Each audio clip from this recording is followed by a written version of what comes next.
One of the most memorable days for me was being part of the Exposure Photography Festival in Sharjah that was held last year.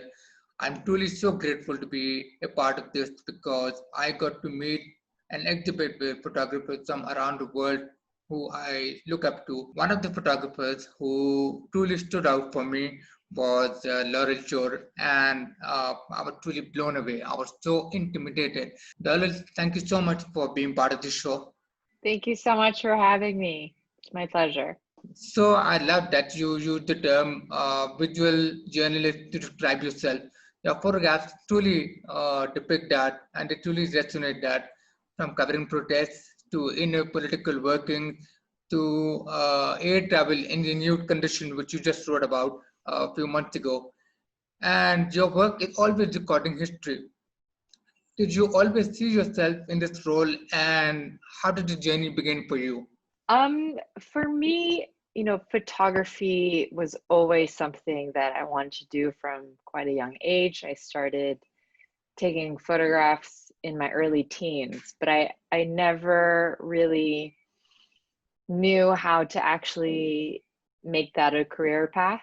I didn't know any journalists. I didn't know any photographers. I didn't know how to make that happen. So, I studied international health at university. So I thought I was going to go into public health. And then I realized I actually want to work with animals and the environment. So after university, I did that. For a while, I was a volunteer in the Central African Republic working with gorillas.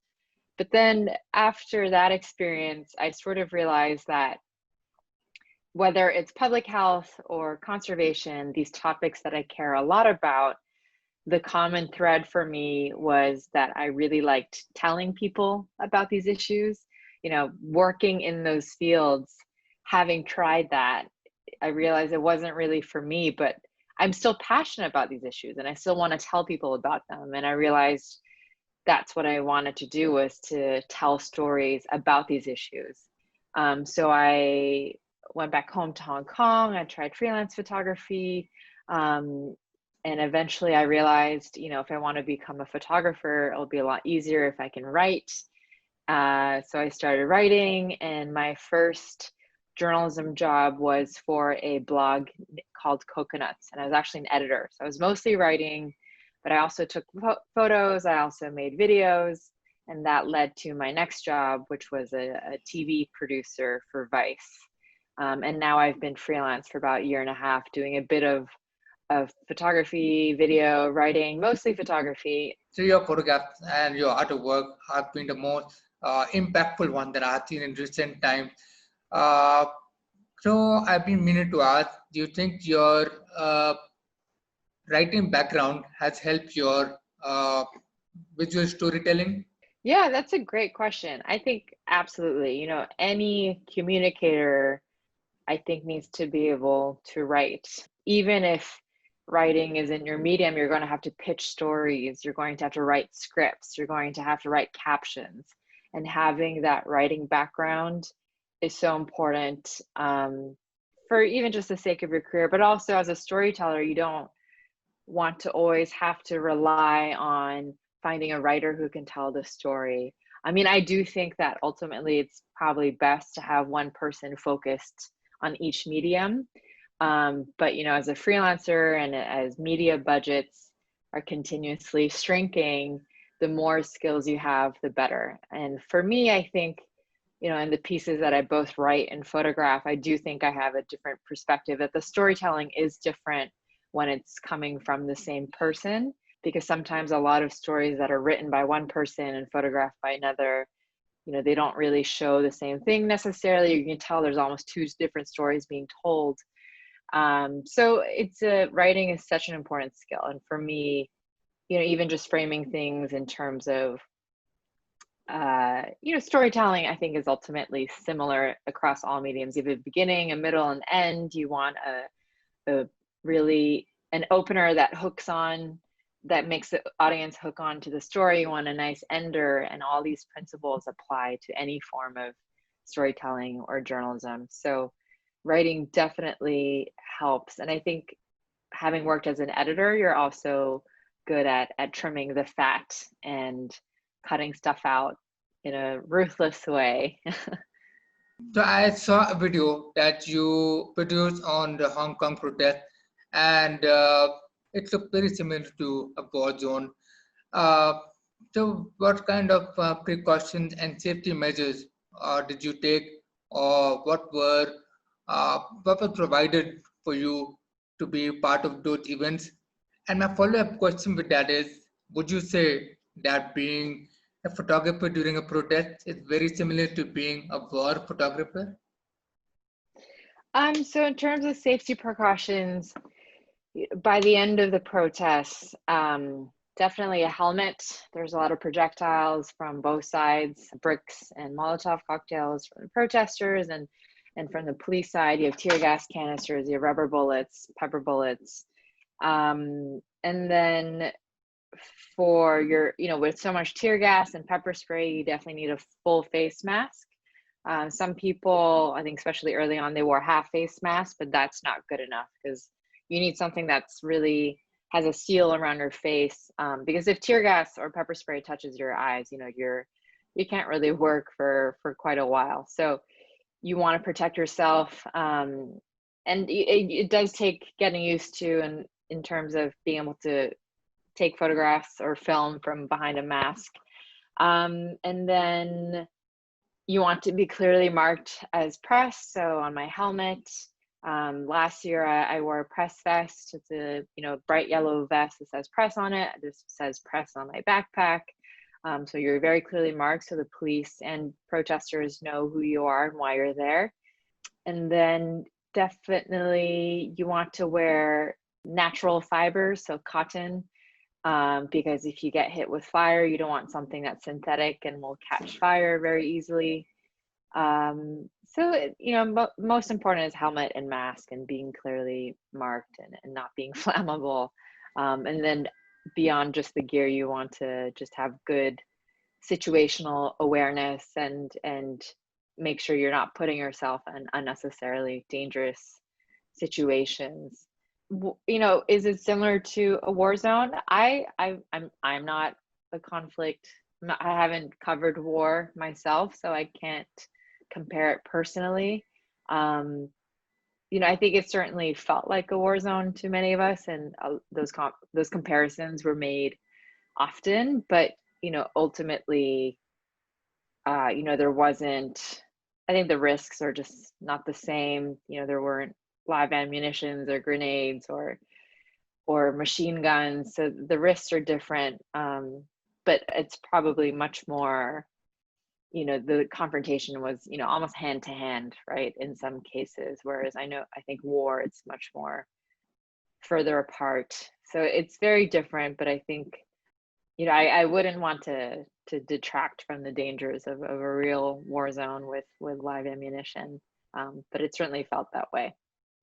How did you manage to look to the viewfinder wearing the mask and everything? It's really hard. You kind of just you don't, because that means you basically have to hold it like here, so you don't quite see the full the full viewfinder.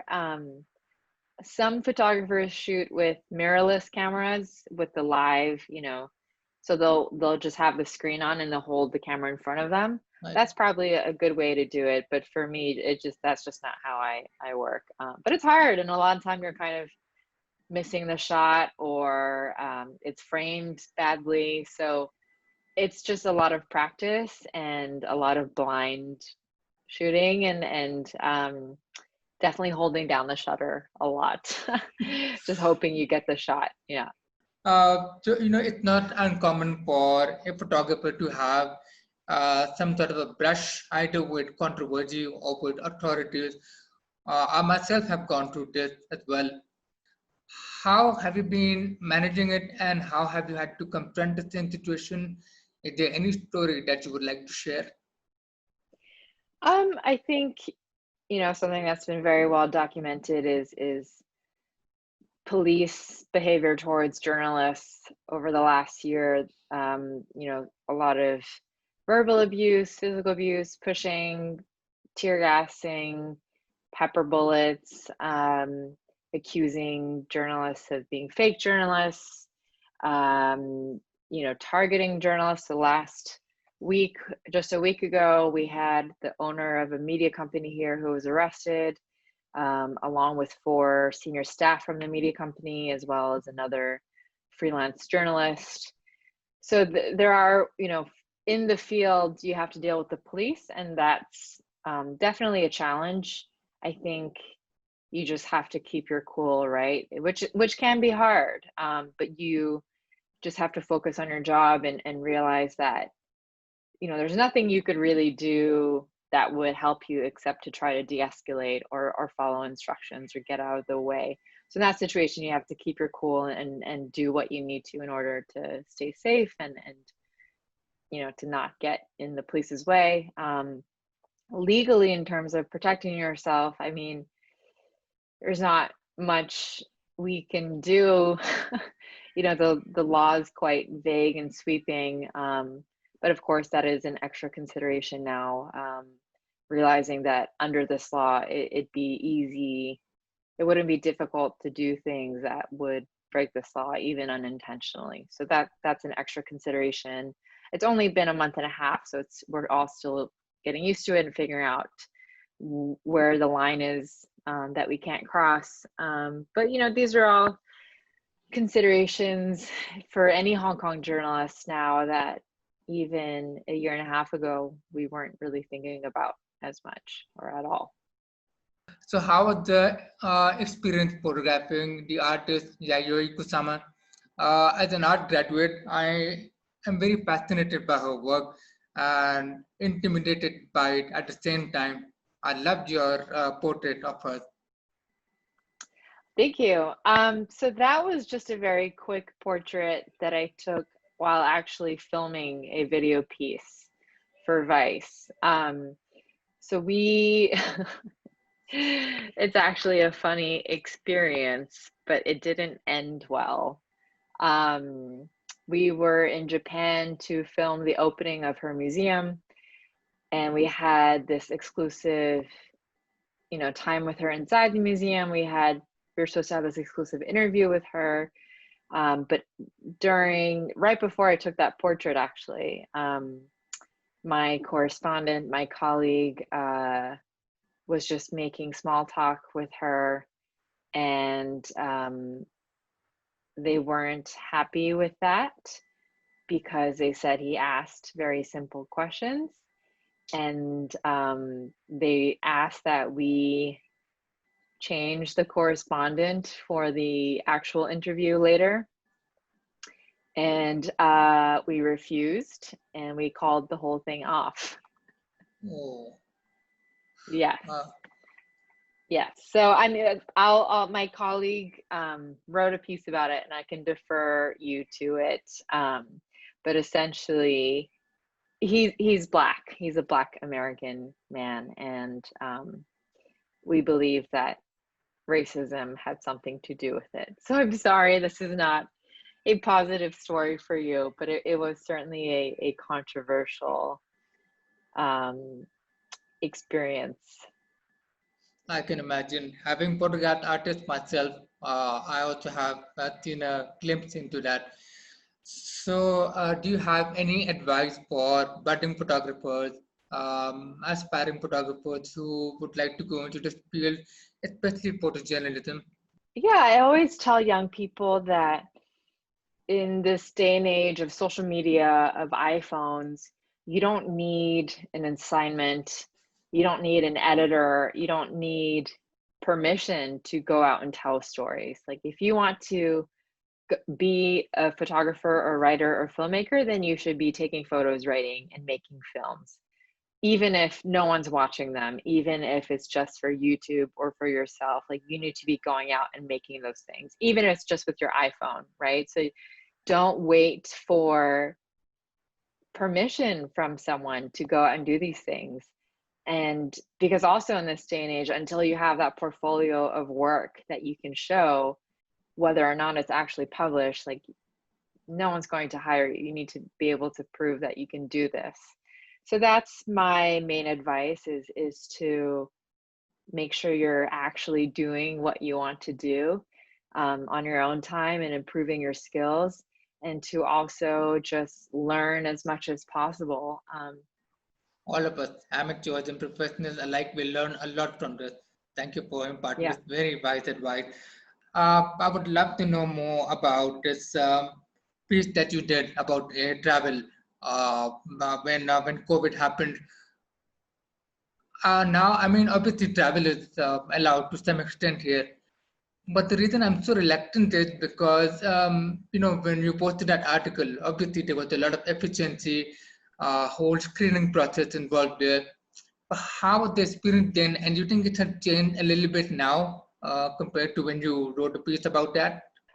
So that piece I did back in May, in Hong Kong is actually still the same. So they've extended the quarantine measures until at least the end of the year. So it's going to keep going for a while. I think, until there's a vaccine and until it's distributed to enough people, I think air travel is going to be severely disrupted and stay similar. I know in Europe there's starting to be more travel, but with the way America's going, South America, even in Asia, there's like a few new outbreaks, like in Hong Kong, right? So I think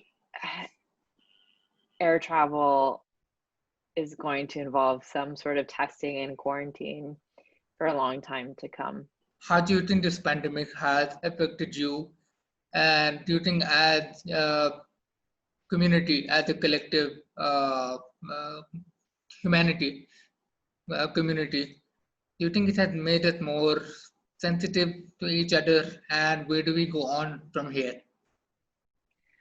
Great question. For me, the pandemic definitely forced me to slow down.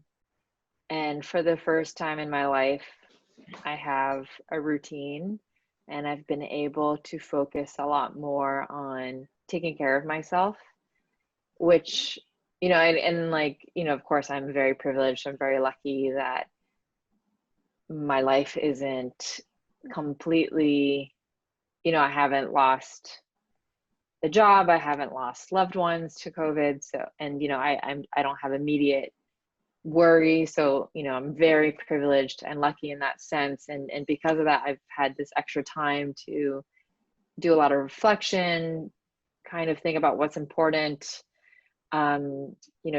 Doing things, I get to do things now, like meditate every day. Every day I'm writing 3 things that I'm grateful for. I'm going to therapy once a week online.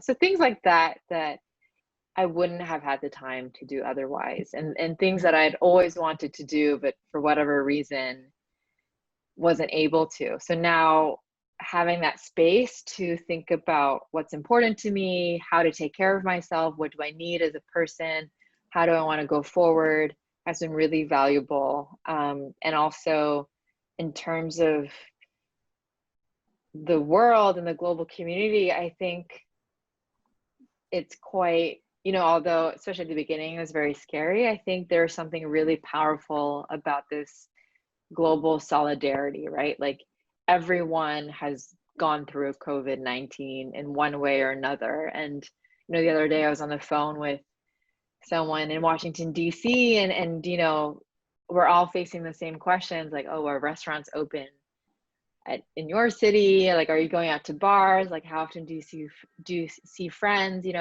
We're all going through the same thing, and there's something powerful about that. And I hope that facing this crisis on a global scale will make us better about thinking about other crises that affect us on a global scale, like climate change, right? I think that's something that has been completely neglected by the world, and maybe with this we've learned how we're all connected in ways completely out of our control, and we need to work together to solve these big, huge problems.